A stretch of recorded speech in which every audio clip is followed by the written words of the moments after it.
Chinedu was a quiet man who lived at the end of Umunza Road. People respected him because he was the only coffin maker in the whole area.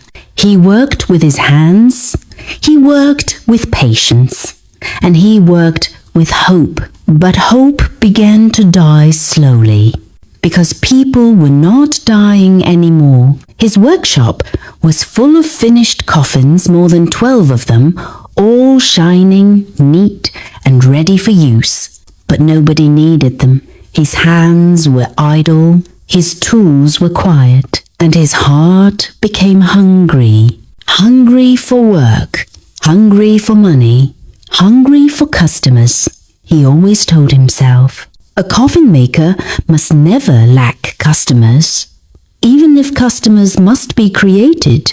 Those words came from his late father, and they echoed in his mind every day. One morning, Chinedu sat on a stool in his quiet workshop, rubbing his fingers together. Everywhere around him was silent.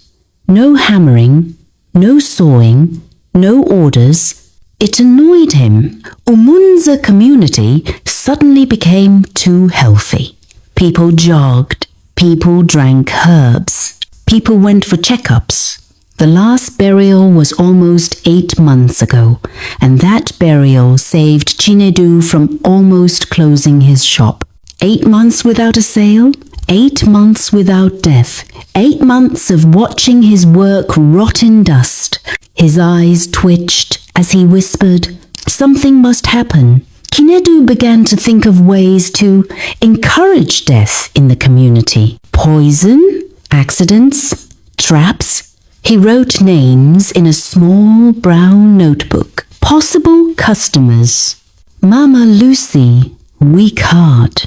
Oga Dan, always drinking. Ibrahim, night security.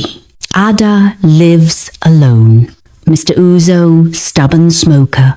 He started planning one by one. But then one night, a new idea came to him. A smarter idea. A quiet idea, a powerful idea. He didn't need to kill people himself. He only needed to make them die naturally.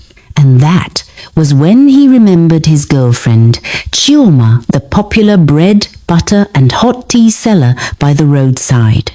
She sold a lot every morning.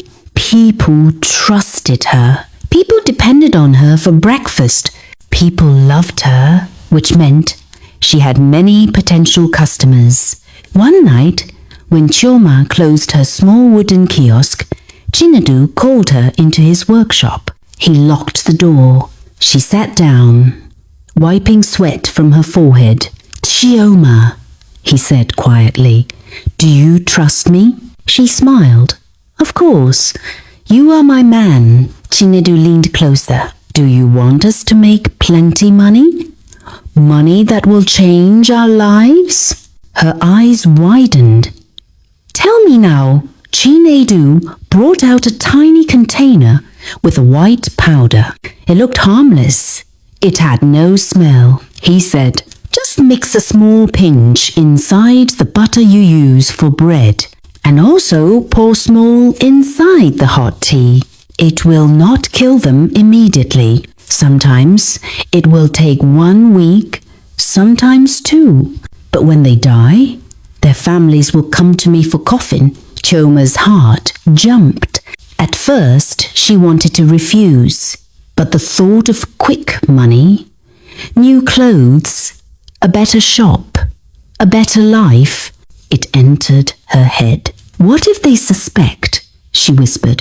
"They won't," Chinedu assured her. "No one suspects bread and tea." After a long silence, Chioma nodded slowly. "I will help you." Chinedu hugged her tightly, smiling behind her back.